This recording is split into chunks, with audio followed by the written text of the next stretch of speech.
Welcome viewers, টেকজেনের নতুন আরও একটি পর্বে আশা করি সকলেই ভালো আছেন। আজকে দেখাবো যাদের মাইক্রোসফট এক্সেলে এই প্রবলেমটি আছে তারা এই সমস্যাটি কিভাবে সমাধান করবেন সেটি।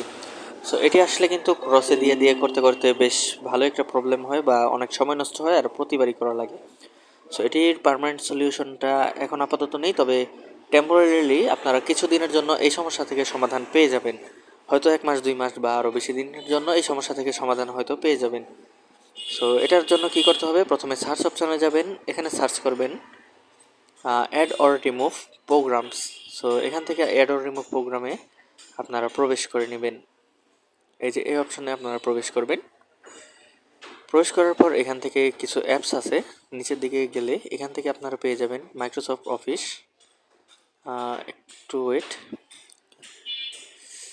এই নিচের দিকে গেলে আপনারা পাবেন, এখানে দেখতে পাচ্ছেন লেখা আছে মাইক্রোসফট কই গেল মাইক্রোসফট অফিস এন্টারপ্রাইজ 2007।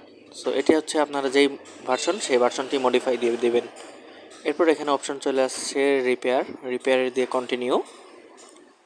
কন্টিনিউ দেওয়ার পর বেশ কিছুটা সময় নেবে। সো আমি এই অংশটুকু একটু ফাস্ট ফরওয়ার্ড করে দিচ্ছি যাতে করে সময়টা নষ্ট না হয়। আপনাদের এটা বেশ সময় লাগতে পারে, তবে আমি ভিডিওটা ফাস্ট ফরওয়ার্ড করে দিচ্ছি যার জন্য কিন্তু এটি খুব সহজেই চলে যাচ্ছে, বা এটি বেশিক্ষণ লাগেও না, মোটামুটি 5 থেকে 6 মিনিট বা 10 মিনিট লাগতে পারে। সো এটা কমপ্লিট হয়ে নিক।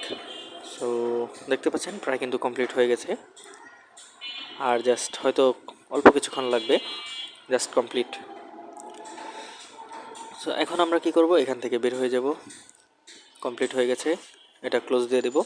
এখন যদি আমি মাইক্রোসফট এক্সেলে ক্লিক করি, দেখতে পাচ্ছেন সরাসরি কিন্তু ওপেন হচ্ছে, আর কোনো অপশন আসছে না যে স্টুডেন্ট 32 বা D2 কোনো অপশন আসছে না। সো এভাবে আপনারা এটি সাময়িক সময়ের জন্য, হয়তো কয়েক মাসের জন্য সমাধান করে নিতে পারেন। সো ভিডিওটি এ পর্যন্তই। ভালো লাগলে একটি লাইক দিয়ে চ্যানেল সাবস্ক্রাইব করে পাশেই থাকুন।